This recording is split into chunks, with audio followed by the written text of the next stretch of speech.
Hey there YouTube. Today I'm going to be doing a quick video on this Koda motion light that I got at Costco. It's item number 1600335.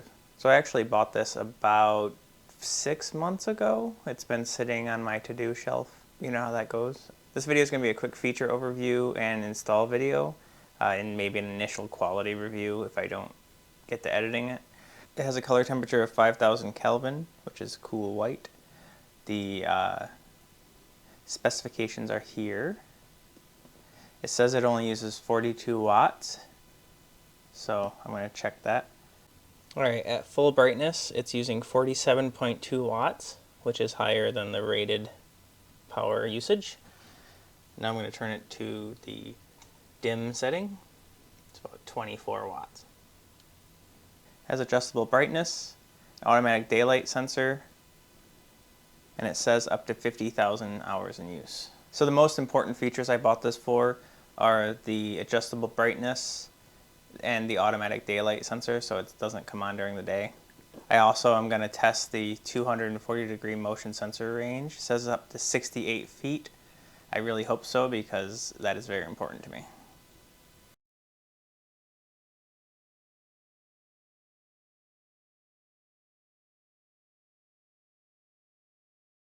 Alright, so I got the unit wired up to a power cord so I can kind of show you the features.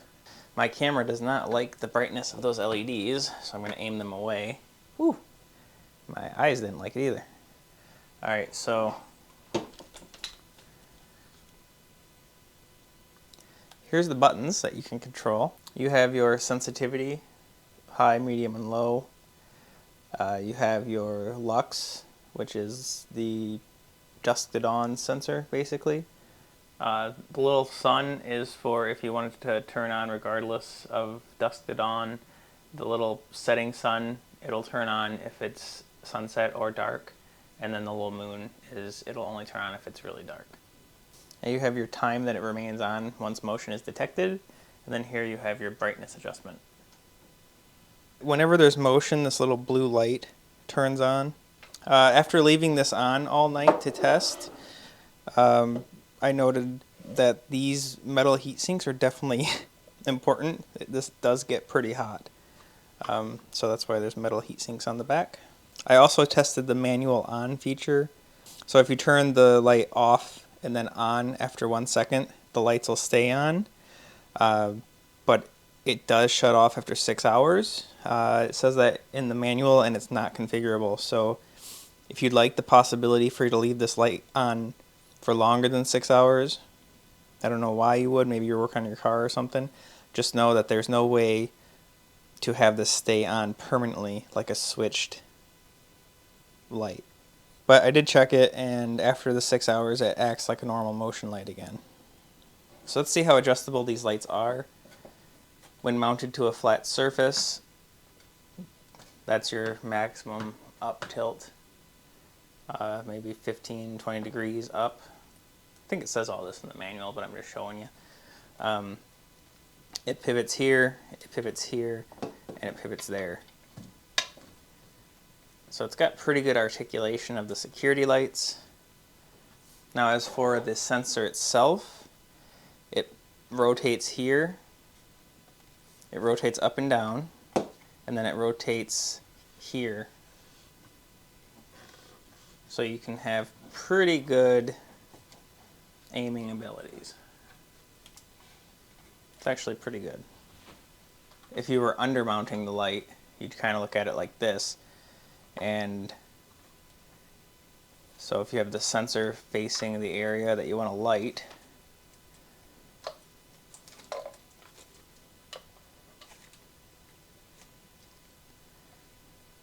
it looks like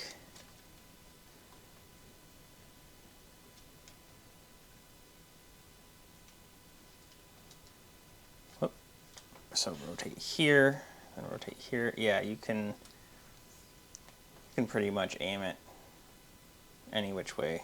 This has one of the weirdest wiring systems I've ever seen. This center screw holds the actual light on and sensor. So if you unscrew this, it has this base, has a nice little up arrow there, and you put your wires through this hole, then screw them down into here, and the light fixture goes into these sockets, and these tiny metal springs hold pressure on them, which I think is going to be a failure point over time. We all know how the backstab connectors go bad on power outlets. These springs don't look that heavy duty to me, the little tangs. Now theoretically screwing it to the base should resist any movement, but 10-15 years later I really think these are going to go bad over time. So since this is CSA approved in Canada and the US, it should be okay. I just wanted to note that. And here's the actual prongs that go into those slots.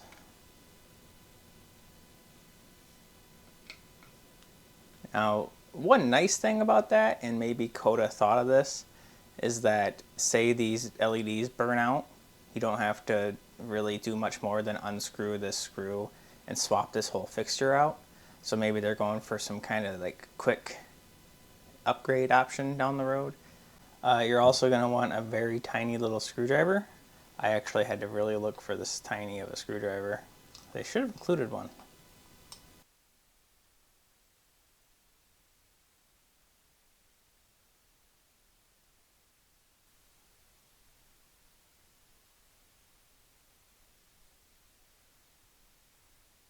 Good thing I had some screws saved from other projects.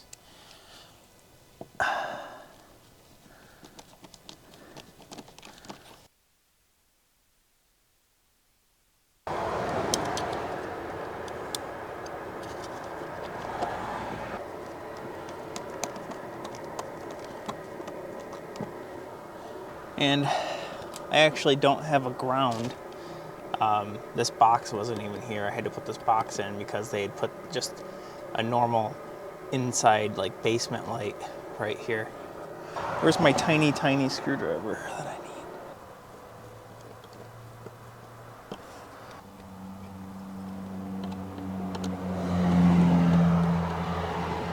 Now I'm gonna put a bead of caulk all around here.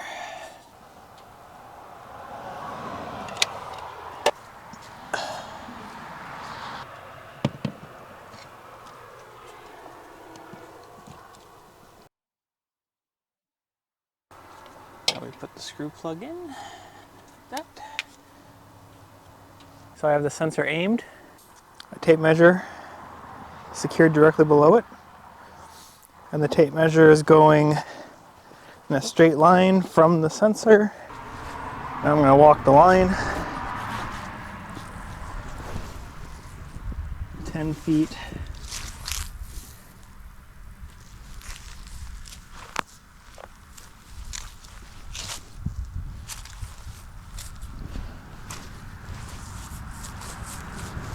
So 3 feet.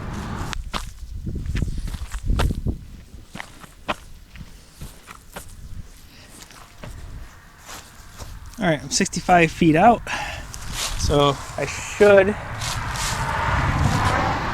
that blue light should be, if I walk this line, it should flash, if their description is accurate.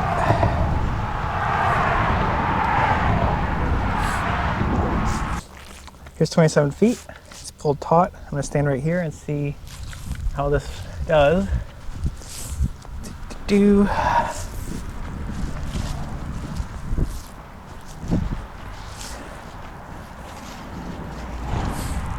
Alright, now I am standing directly beside the sensor, so that'd be 90 degrees off. So I'm at 27 feet, I'm about 40 degrees off from the sensor. Now I'm going to walk up and see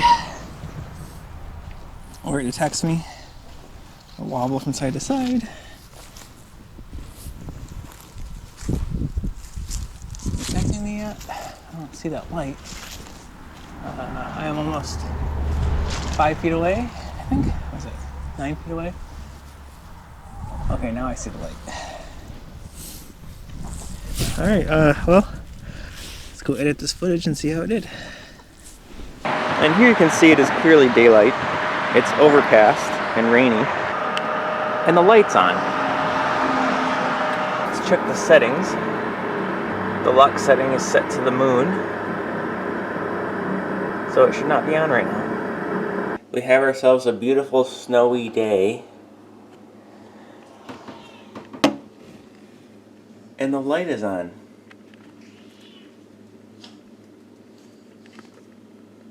It is 8:26 in the morning. Daylight outside, not dusk.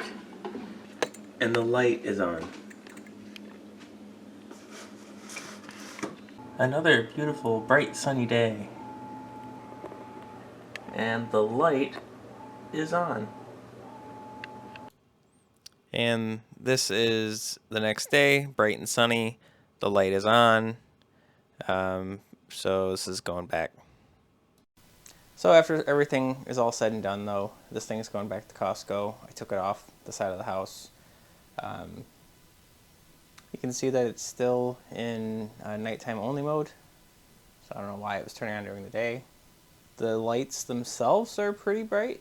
Really, really, really bright lights for 45 watts. But where this thing fails is just the circuitry is not advanced enough. And it's wasting a lot of power.